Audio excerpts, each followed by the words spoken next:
കേരളത്തിൽ SIR നീട്ടിവെക്കണമെന്ന് chief electoral officer doctor Rathan U A Kelkar ആവശ്യപ്പെട്ടു. കേന്ദ്ര തെരഞ്ഞെടുപ്പ് കമ്മീഷന് അദ്ദേഹം കത്ത് നൽകി. തദ്ദേശ തെരഞ്ഞെടുപ്പ് തീരും വരെയെങ്കിലും ഇത് നീട്ടിവെക്കണമെന്നാണ് അദ്ദേഹത്തിൻ്റെ അഭ്യർത്ഥന. ഈ അടുത്തിടെ നടന്ന സർവകക്ഷി യോഗത്തിൽ ഇതേ ആവശ്യം ഉയർന്നിരുന്നു. നടപടികൾക്ക് സാവകാശം വേണമെന്ന കത്തിൽ ആവശ്യമുണ്ട്. മനീഷ് മഹിവാൽ വിവരങ്ങളുമായി തിരുവനന്തപുരം. ഏറ്റവും ലേറ്റസ്റ്റായി വന്ന ഒരു വാർത്തയാണല്ലോ, SIR നീട്ടിവെക്കണമെന്ന് ആവശ്യപ്പെടുന്ന ആദ്യത്തെ ചീഫ് ഇലക്ടറൽ ഓഫീസർ ഇദ്ദേഹമാണ് എന്ന് തോന്നുന്നു. കൂടുതൽ വിവരങ്ങൾ എന്താണ് മനീഷ്? പ്രൈം ടൈമിലേക്ക് സ്വാഗതം.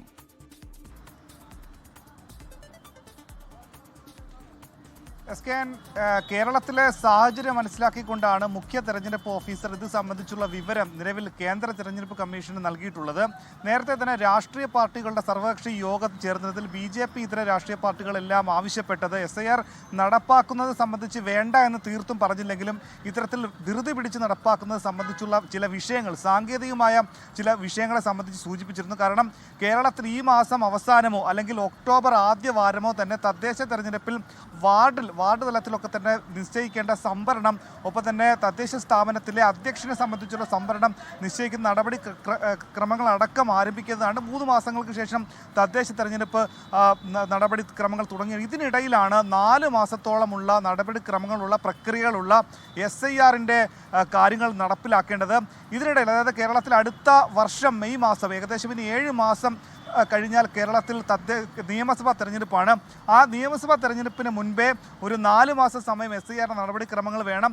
ഇതിനിടയിലാണ് തദ്ദേശ തെരഞ്ഞെടുപ്പ് കൂടി വരുന്നത്. അതുകൊണ്ട് തന്നെ തദ്ദേശ തെരഞ്ഞെടുപ്പ് കഴിയും വരെ നീട്ടിവെക്കണമെന്നുള്ള ആവശ്യമാണ് കേരളത്തിലെ രാഷ്ട്രീയമായും ഒപ്പം തന്നെ ഇത്തരത്തിൽ തെരഞ്ഞെടുപ്പിൻ്റെ ഒരു പശ്ചാത്തലത്തിൽ കൂടി ഇങ്ങനൊരു ആവശ്യം, ഇങ്ങനൊരു കത്ത് നിലവിൽ കേന്ദ്രത്തിന് മുഖ്യ തെരഞ്ഞെടുപ്പ് ഓഫീസർ കൈമാറിയിട്ടുള്ളത്. കഴിഞ്ഞ 2002 കേരളത്തിൽ അവസാനമായി SIR അല്ലെങ്കിൽ ഒരു പരിഷ്കരണം നടത്തിയിട്ടുള്ളത്. അന്ന് 2 കോടി ഏകദേശം 25 ലക്ഷത്തോളമായിരുന്നു അന്ന് വോട്ടർ പട്ടികയിൽ ഉണ്ടായിരുന്നതെങ്കിൽ ഇന്ന് അത് 2 കോടി 75 ലക്ഷത്തിലേക്ക് മാറിയിട്ടുണ്ട്. അങ്ങനെ സാധാരണ ഒരു പ്രക്രിയയല്ല. കാരണം ഇത്തരത്തിൽ ഏതൊക്കെ തരത്തിലുള്ള ID കാർഡുകളാണോ അതൊക്കെ തന്നെ പരിശോധിക്കുക, പിന്നീട് അത് സംബന്ധിച്ച് വിജ്ഞാപനം ആദ്യം പുറത്തിറക്കുക, അതിൻ്റെ കരട് വിജ്ഞാപനത്തിലെ പരാതികളും അതിൻ്റെ കോടതി വ്യവഹാരങ്ങളും ആദ്യം പരിഹരിക്കുക. അങ്ങനെ ആ പരാതികളും കോടതി വ്യവഹാരങ്ങൾ പൂർത്തിയാക്കിയ ശേഷമായിരിക്കും അത് പ്രാബല്യത്തിൽ വരുന്ന രീതിയിലുള്ള ഒരു അവസാന വിജ്ഞാപനം പുറത്തിറക്കുക. അങ്ങനെ അവസാന വിജ്ഞാപനം പുറത്തിറക്കാൻ തന്നെ 4-5 മാസം വേണം.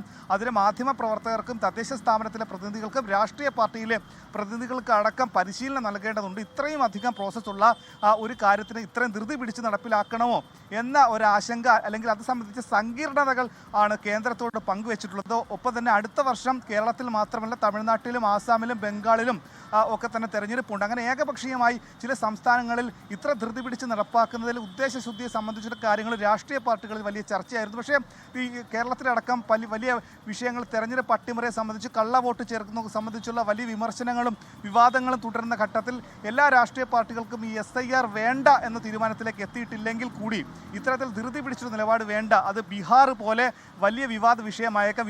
ബീഹാറിൽ 65 ലക്ഷത്തോളം ആളുകൾക്കാണ് അവിടെ തെരഞ്ഞെടുപ്പിൽ വോട്ട് ചെയ്യാൻ സാധിക്കാതെ. പക്ഷേ കേരളത്തിൽ ഇത്രയും സാക്ഷരതയുള്ള, പ്രത്യേകിച്ച് ഈ സാക്ഷരതയുള്ള സംസ്ഥാനത്ത് അത്രയും അധികം ആളുകൾക്ക് ഈ രീതിയിൽ തെരഞ്ഞെടുപ്പിൽ വോട്ട് ചെയ്യാനുള്ള അവകാശം നഷ്ടപ്പെടുവാനുള്ള സാധ്യത വളരെ വിരളമാണ്. കാരണം കേരളത്തിൽ അങ്ങനെ അനധികൃതമായി ഏതെങ്കിലും തരത്തിൽ വോട്ട് ചെയ്യുന്ന ആളുകൾ ഇല്ല എന്ന ഒരു നിഗമനത്തിലേക്ക് എത്തിയിട്ടുണ്ട്. പക്ഷേ ഇതുമായി ബന്ധപ്പെട്ട സാവകാശം തേടിയാണ് നിലവിൽ കേന്ദ്ര കമ്മീഷന് ഇതുമായി ബന്ധപ്പെട്ട കത്ത് കേരളത്തിലെ മുഖ്യ തെരഞ്ഞെടുപ്പ് കമ്മീഷണർ കൈമാറിയിട്ടുള്ളത്. ലോകത്തെവിടെയായാലും ഏത് സമയത്തും 24 വാർത്തകളും ഓഗ്മെന്റഡ് റിയാലിറ്റി പാക്കേജുകളും എക്സ്പ്ലെയിനറുകളും വിശദമായി കാണാൻ ഞങ്ങളുടെ YouTube ചാനൽ നിങ്ങൾക്ക് സബ്സ്ക്രൈബ് ചെയ്യാം.